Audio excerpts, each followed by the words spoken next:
Hello, kumusta po kayo? Ako po ay si Jojo Kuwa Works, yung channel ko. Maraming salamat. Ito po magtugtong tayo ng dalawang tangke.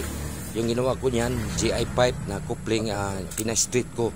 Pinalakyan ko yung butas. Yan, sipat yung thread niya. Para yung tubo na ikabit natin dyan, yan ang gamitin nating lock. Yan, ito, ang tubo natin, yung 1 inch yan. Yan, makita mo nag-threading tayo. Yung kinakating natin yung dalawa na coupling para gawin nating lock. Bali, 2 piraso po yan. Bali, GI at saka natin para mag-range na yung flat bar dyan kasi sa likod dyan ng tangki. Yan, welding natin spot tayo ng ilang piraso na pag-welding para hindi siya ikot. Yan ang ginamit nating washer, engineering plastic, para wala talagang tagas tubig. Machining works po ang mga kuwan ko, ikantin ko dito.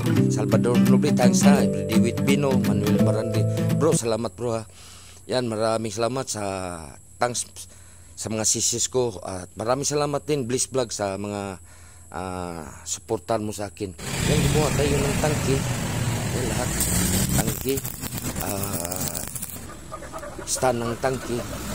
Ito at saka pinaparahan natin. 2 feet lang ang haba niyan. Yan ang ginawa natin, yung bakal na 3D na. Yan, kita nyo na parang range na flat bar. Yan, pang support sa ilalim yung pag hawak range. Yan, kita mo, pipe. Yung lock, yung ginawa natin, yun ang pinaka-lock at saka dyan sa labas at saka sa loob. Bago natin, ipitan natin ng maigi para wala kang walang leaking yan pag naipitan ng engineering plastic. Yan po ay ginamit natin yung elbow pag join sa kabilang tangke. Ganun din may lagyan natin ng ultra. Yan, tapos ng gawa. So ito naman pagdugtong natin. Gumamit ako ng reducer. Reduce ko yan na 1/2 para 1/2 na lang gamitin ko para di masyadong malaki. Sa inyo po yan. Pero sa akin, reduce ko dahil pangdugtong lang naman yan, malakas ang presyon ng dalawang tangke. Kasi 2 tangke yan, isang barbula. Isang barbula na parang outlet niya. Kaya ito, dinugtong natin, lagyan natin ng reducer from 1 inch to 3/4 to 1/2. Yan, 1/2 na pipe na yan. Yan, ginamit ko yung 3D para kung masira yung barbula, madali lang magpalit tayo na masira ang valve. Ayan, mapalitan natin yung valve kasi 3D. Yan, lagyan ng solvent para didikit yung sa kabila. Yan, pagdugtong yan, natapos yung 2 barbula. May onion yan, nakita mo may onion. Yan, diyan may onion. Kasi kung masira yung barbula, safety, kung may leaking, madali pagtanggal. O kaya yung isa tanggalin nyo, isa lang gamitin nyo. Hindi madali lang pagtanggal. Nagyan ko ng hose kasi ito mag-align at saka madali lang kung magpalit kayo o maglinis kayo. Talagang linisin nyo talaga. Tanggalin nyo sa base. Madali lang pagtanggal. Hindi yung dalawa magkakataman kayo. Kaya yan ito. Preparar dito kung maglinis kayo, kung may mga maintenance kayong gagawin sa dalawang tangki. Diba, may mga leaking, kaya may onion sa hose. Lagyan nyo lang ng screw. Yan, tama ng mga connection yan. Dyan, kita mo, pwede mahila. Mahila mo.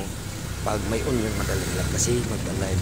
Kasi yung onion, may pumingan dito sa gilid. Kaya importante yung onion. Ginamot ko yan, 1/2 na onion. Mura lang naman kung onion.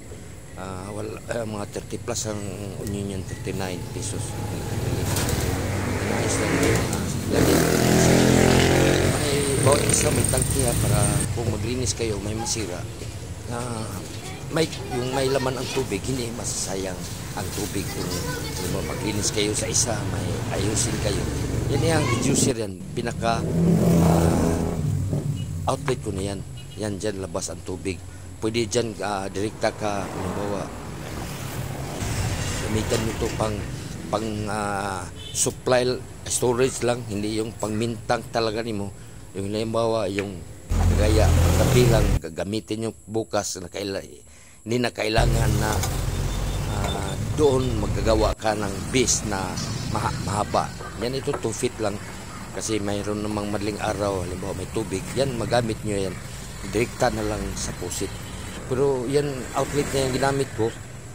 Pwede yan maglagay kayo ng tangke. Pakita ko sa sunod yung paano paglagay yan ng water pump. Kasi yung outlet na yan magamit. Yan ginamit ko yan yung float valve.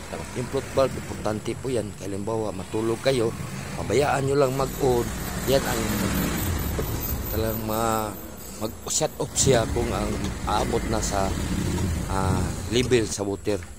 Ang dalawang, simple gamitin natin dalawang float valve dahil kakanit po siya. Yan ang connection niya papunta sa itaas. Luwiran natin po siya para kasi nakatabingi siya dahil tapered nung sa itaas. Yun para ma-align. Yung tugtungan natin. Nag-join na tayo. Hindi ko na yung direkta na doon pinalagay ko sa baba dahil para yun sa stand hindi ka mahirapan yung pag-akyat mo paglinis. Kaya makita mo yung pipe ko hindi straight sa doon sa yung inlet niya sa galing sa main line. Yan ito naman, yan na siya ang sa ilalim. May mabili naman kayong plants doon para sa tangke. Yan ang ginamit ko sa pang-outlet yung panglinis at tubig. Ngayon, maglinis kayo ng tubig, hindi kayo mahirapan yung paglinis nyo. Direkta ang dumi punta sa labas. Para din malagyan nyo ng hose niyan. Pwede rin magamit yung tubig sa ilalim. Lagyan nyo ng timba o kaya anong lagyan. Yan naman nagpintura naman tayo. Naglihat po tayo, nagsanding po tayo para sa tangkay para ma-wrap din ang plastic niya. Para yung kasi oily kasi yung sa labas. Para didikit na lang yung pintura. Yung inuuna natin po yung primer. Kasi yung isa tapos na primer, lagyan natin itim. Bakit itim ang ginamit natin? Kasi ang lumot kasi, alam mo yung algae ay tutubo yan. Kasi tutubo yan pag may papasok na liwanag doon sa loob. Kaya kailangan talaga maitim. Maitim ang pintura natin para ang liwanag sa labas hindi makapasok. Para wala talagang lumot yung algae. Yan, lumot. Yan. Kita mo, yan, nagkanik na tayo na tapos ng lahat para makita natin kung wala bang liquids bago tayo maglagay ng water pump, kung wala bang leaking. Yan ang minlay natin, yan sa galing yan sa kumpanya, yung pinaka-source natin, kaya lang walang tubig.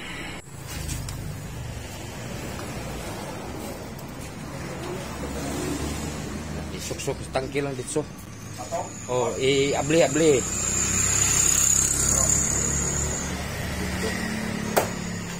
Siya may tagas ba siya, subukan natin. Ito ang pinaka main line niya, tubig. Subukan natin kung mahina talaga ang pressure. Subukan natin kung tagas ba sa tangke natin. Basta ganitong oras mahina talaga ang pressure, wala talaga tubig talaga. Walang tubig, lumalabas. Walang tubig. Kahit na itong tangke na mababa lang ang yung elevation niya, tangke, talagang wala. Kaya kailangan ko na madaling araw para masubukan ko muna yung wala bang mga leaking dito sa mga ginawa natin, wala bang leaking. Kasi madaling araw may tubig na yan, malakas na pressure, mga alas 3 na madaling araw. Bukas gising ako. Bukas abangan nyo kung wala bang leaking. Wala talaga. Much later. 3:10 pa. Pero kung tagas, susubukan natin ito. Kasi yung ginawa natin, yung leaking sa mga connection. Tingnan natin. Yan, tagas ng tubig. Makas. Ito lang, kailangan ko ng tagas. Ito, nag-isip ko lang. Iisin natin yun. Wala namang leaking.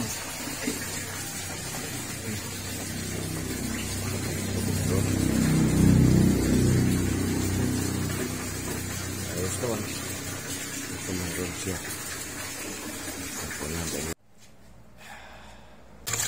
Kung pagdating dito, yung dito, level niya, ma-off ba yung tubig. Sibaran natin ang off ba. Off, kita mo na off na. Kasi puno na siya dito. Yung level niya. Yan. Ito, kita mo. Wala na taas. Ito po ang ginamit ko, floating ball bulb. Ito siya.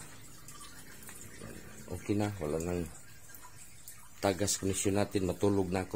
After 35 minutes, napuno na rin. Tapos, okay na ang mga connection natin.